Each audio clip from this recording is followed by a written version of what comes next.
Iran vows swift response to U.S. strikes on base in Syria. Iran's top security body on Saturday warned that U.S. strikes on military bases in Syria would draw a swift response as tensions escalate between the two arch foes in the Arab country. In a statement, Keyvan Khosravi, a spokesman for Iran's Supreme National Security Council, denounced U.S. strikes that targeted Iran-linked bases in eastern Syria, which he said have been established at the request of the Syrian government. Any pretext to attack the bases that were created at the request of the Syrian government to deal with terrorism and Daesh ISIS elements in this country will be immediately met with an immediate counter response, Khosravi said in statements cited by SC affiliated Noor News. His remarks came as the death toll from the U.S. airstrikes on Iran-linked military bases in eastern Syria rose to 19 on Saturday, according to the UK-based Syrian Observatory for Human Rights. The monitoring group said 3 Syrian troops, 11 Syrian militia fighters, and 5 non-Syrian fighters were among those killed in the air raids. Their nationalities, however, were not confirmed. The attacks, according to U.S. media reports, were carried out by F-15 fighter jets that pounded 3 locations in the vicinity of the strategic Deir ez-Zor region in eastern Syria. The spate of U.S. strikes came in response to Thursday's drone attack that killed 1 American contractor and wounded at least 6 U.S. military personnel.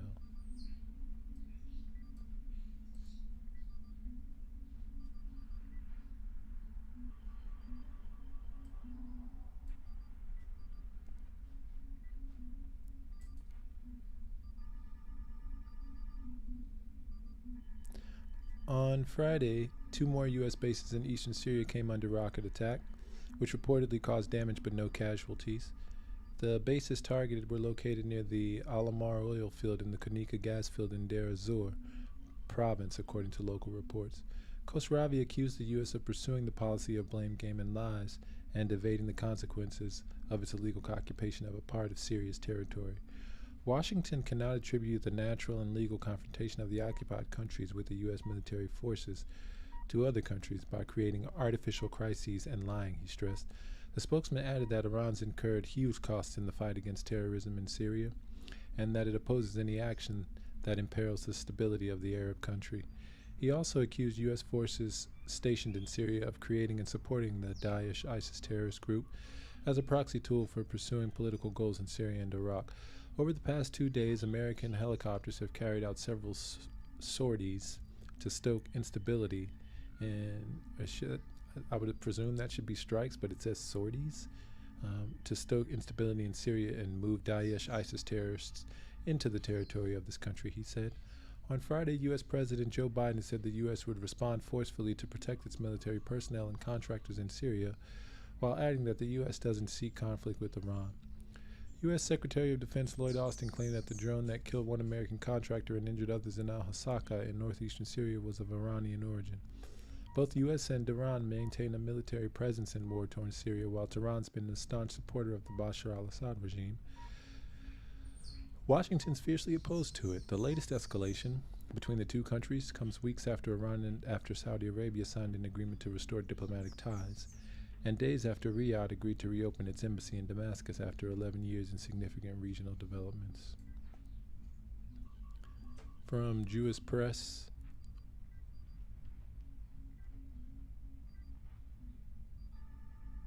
actually, that's out of place.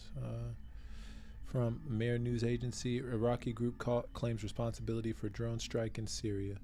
The Iraqi group Lawa al-Ghalibun, or Conqueror's Brigade, announced the responsibility for the drone attack on the U.S. military base in eastern Syria on Thursday. The armed group said in a statement on Sunday that our operation and other operations that will take place with Allah's permission are in line with the legitimate response to the crime against the commanders of the victory and also the U.S. crimes in the country and elsewhere in the region.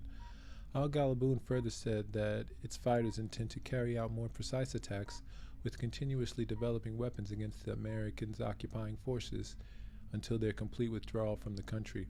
Americans will not feel safe in Iraq and beyond any longer.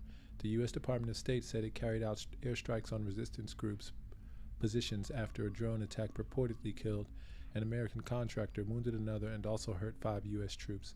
The Pentagon said in a statement that the attack against U.S. personnel took place at a base near Hasaka in northeastern Syria at approximately 1:38 p.m. local time on Thursday. However, local sources pointed out that the target was not an Iran-aligned military post as the U.S. military claimed, but rather a rural, developed center and a grain center in Rabash neighborhood near Dar al-Zar military airport. No Iranian was killed in the act of aggression.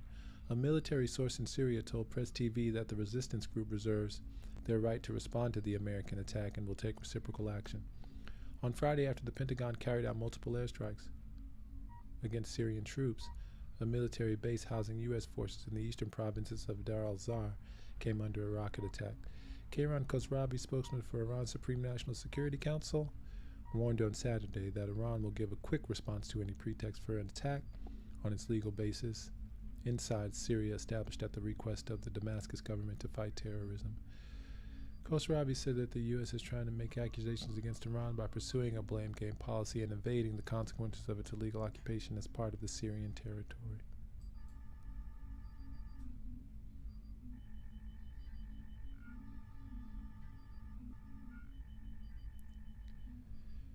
And from Press TV, Iraq group claims responsibility for U.S.-based attack in Syria. An Iraqi group has taken responsibility for recent drone attack targeting a U.S.-occupied base in northeastern Syria, which resulted in the death of an American contractor and injuries to at least 5 troops. In a statement on Sunday, Lawal Ghalibun said the group succeeded in conducting the operation on Thursday in legitimate response to brutal and terrorist crimes committed by the American occupation forces in the country and elsewhere in the region.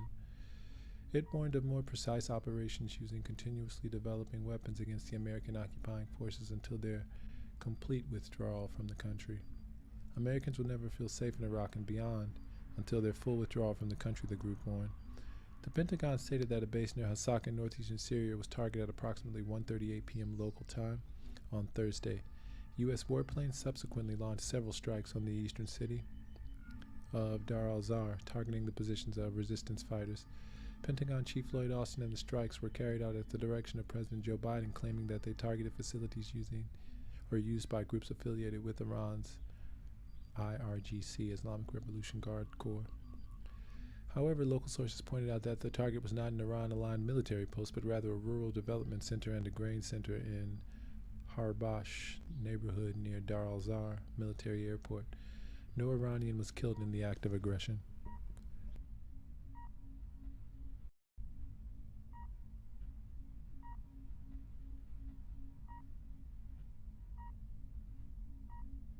In a statement on Saturday, the Syrian foreign minister strongly condemned the U.S. strike, saying the raids are a cover-up for Washington's ferocious attempts to further plunder energy resources there.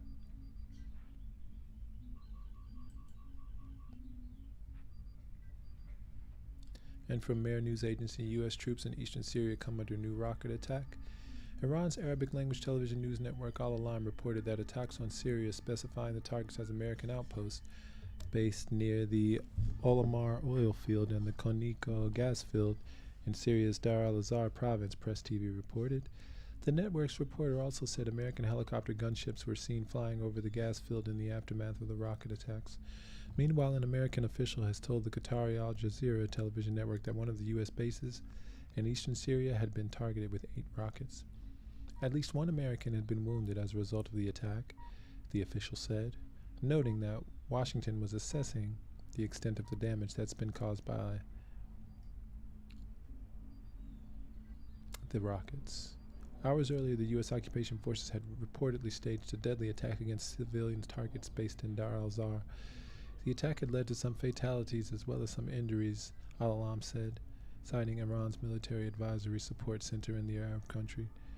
The U.S. base near Al-Amar had come under rocket fire on Friday, too, after the American military carried out multiple airstrikes against the positions of resistance fighters behind a drone strike that had killed an American contractor, wounded another, and also injured 5 U.S. troops.